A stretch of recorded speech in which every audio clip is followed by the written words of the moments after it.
जोहार नमस्कार।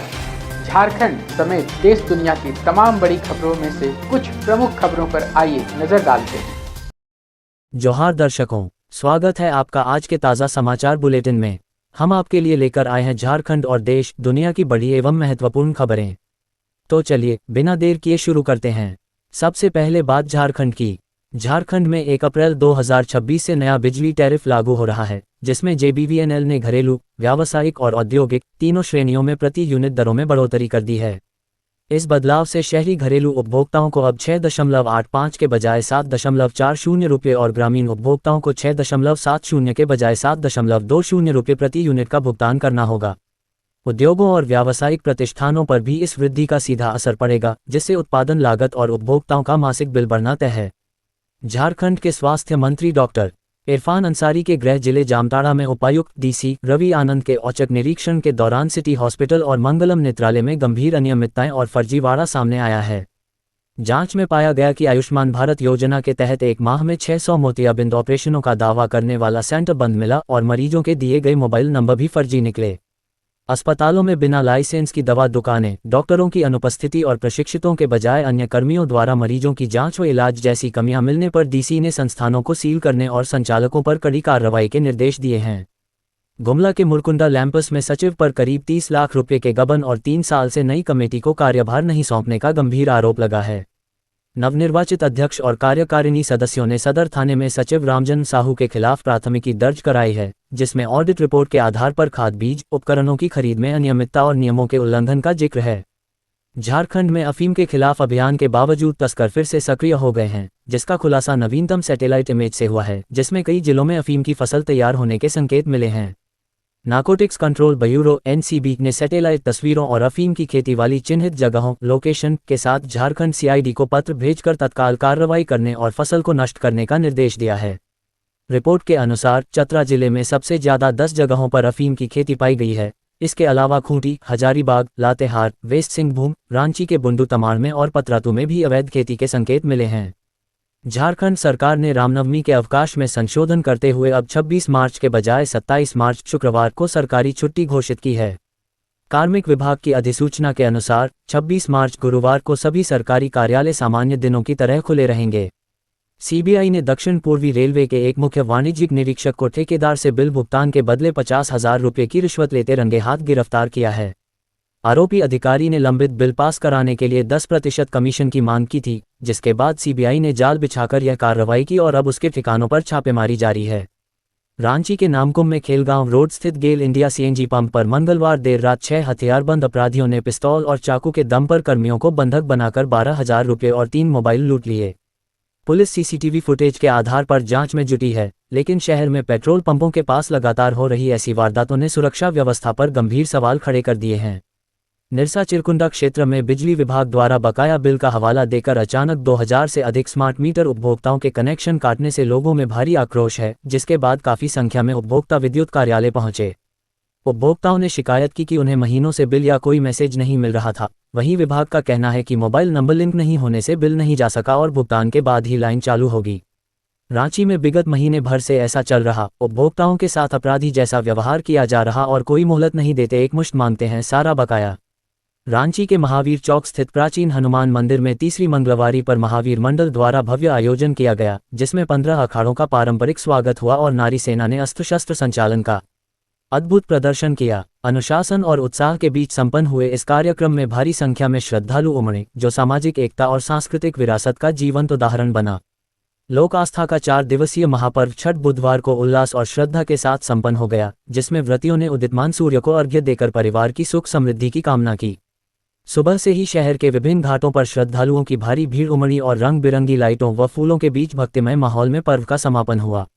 झारखंड सरकार एडवेंचर टूरिज्म को बढ़ावा देने के लिए साल 2026 में स्काईडाइविंग फेस्टिवल का विस्तार कर रही है, जिसके तहत जमशेदपुर 21 से 29 मार्च के बाद अब दुमका 31 मार्च से 7 अप्रैल में भी इसका आयोजन किया जा रहा है।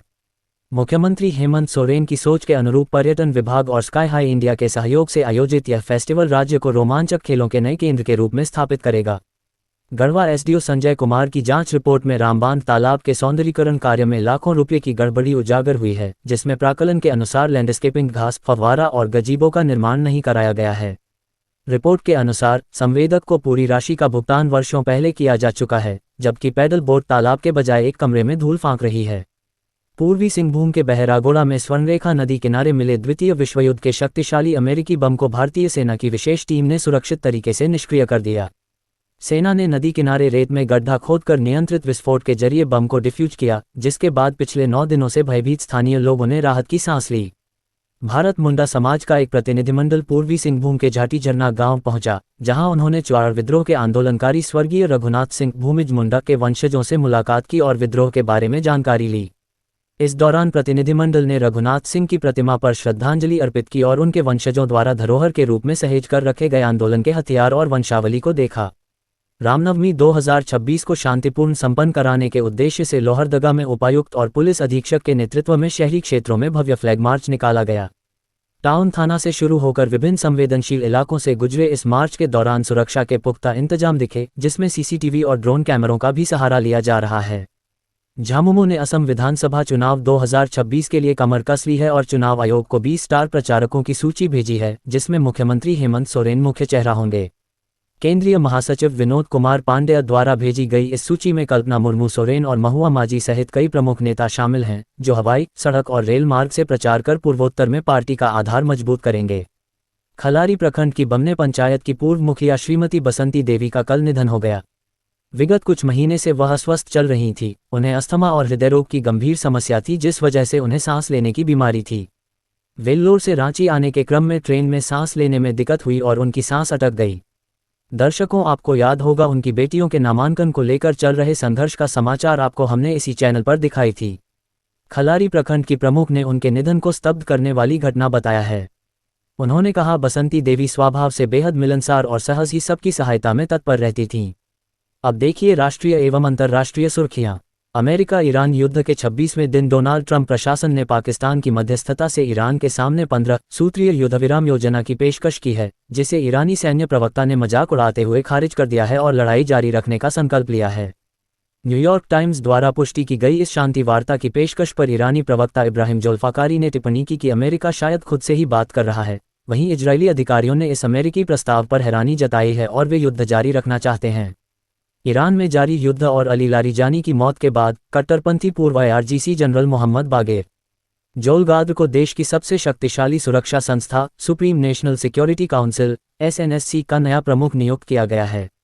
72 वर्षीय जोलगाद्र, जिनका सेना और राजनीति दोनों में लंबा अनुभव है, अब रक्षा, परमाणु कार्यक्रम और विदेश नीति जैसे संवेदनशील मुद्दों पर निर्णय लेंगे, जिससे इन मामलों पर IRGC की पकड़ और मजबूत होने की संभावना है। अफगानिस्तान की तालिबान सरकार ने 14 महीने से कैद अमेरिकी रिसर्चर डेनिस वाल्टर कोयल को रिहा कर दिया है, जिसे डोनाल्ड ट्रंप प्रशासन के भारी दबाव और मानवीय आधार पर लिया गया फैसला बताया जा रहा है। 64 वर्षीय कोयल, जो कोलोराडो के रहने वाले थे और अफगान भाषाओं पर शोध कर रहे थे, को बिना किसी ठोस वजह के जनवरी 2025 में काबुल से पकड़ा गया था और उनकी रिहाई में संयुक्त अरब अमीरात, UAE और कतर ने महत्वपूर्ण भूमिका निभाई। इजरायल ने ईरान के कैस्पियन सागर स्थित बंदर अंजली नेवल बेस पर हमला कर भारी तबाही मचाई है, जिसका मुख्य उद्देश्य रूस को ड्रोन और गोला बारूद की सप्लाई रोकने और ईरानी डिफेंस सिस्टम की विफलता को दिखाना है। द वॉल स्ट्रीट जर्नल की रिपोर्ट के अनुसार ये हमला पिछले हफ्ते हुआ और कैस्पियन सागर में इजरायल की पहली बड़ी कार्रवाई है, जिससे न केवल सैन्य सामान बल्कि गेहूं और तेल की सप्लाई पर भी असर पड़ने की आशंका है। अमेरिकी राष्ट्रपति डोनाल्ड ट्रंप और सऊदी अरब के क्राउन प्रिंस मोहम्मद बिन सलमान MBS के बीच बढ़ती नज़दीकियों ने दुनिया को हैरान कर दिया है, क्योंकि प्रिंस सलमान अमेरिका से ईरान पर सैन्य दबाव बनाए रखने की मांग कर रहे हैं ताकि वहां की सत्ता पलट दी जा सके। एक तरफ ट्रंप सार्वजनिक रूप से ईरान के परमाणु ठिकानों पर हमले रोकने का संकेत दे रहे हैं और शांति योजना पर विचार कर रहे हैं, वहीं दूसरी तरफ सऊदी अरब अंदर ही अंदर अमेरिका को आक्रामक होने के लिए उकसा रहा है।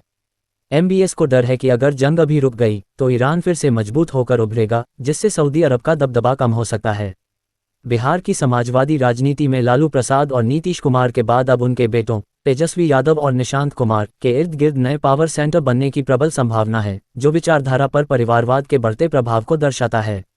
राजनीतिक विश्लेषकों के अनुसार जहां तेजस्वी स्थापित हो चुके हैं, वहीं निशांत की एंट्री JDU को एकजुट रखने की मजबूरी मानी जा रही है और दोनों ही दलों में अब राजनीतिक परिवारों से आने वाली नई पीढ़ी का दबदबा बढ़ रहा है। पश्चिम बंगाल की मुख्यमंत्री ममता बनर्जी ने नक्सलबाड़ी में एक चुनावी रैली के दौरान मतदाता सूची में विशेष गहन पुनरीक्षण के बाद 8 लाख मतदाताओं के नाम काटे जाने का दावा करते हुए भाजपा और चुनाव आयोग पर तीखा हमला बोला।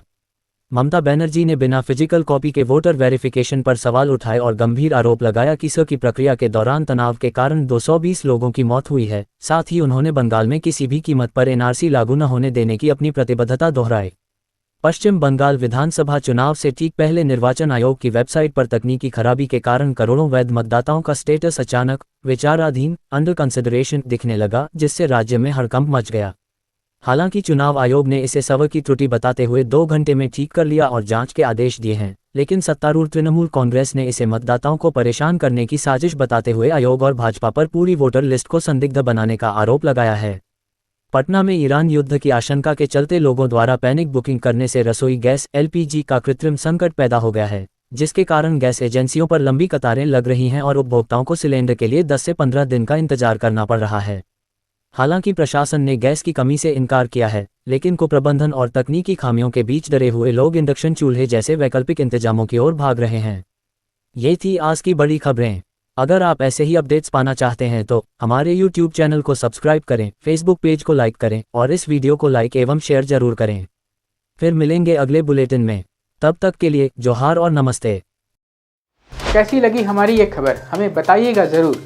कैमरा के पीछे से मेरा सहयोग कर रहे अजय महतो, आनंद चौहान और युगल किशोर भगत के साथ मैं जगत पिंटू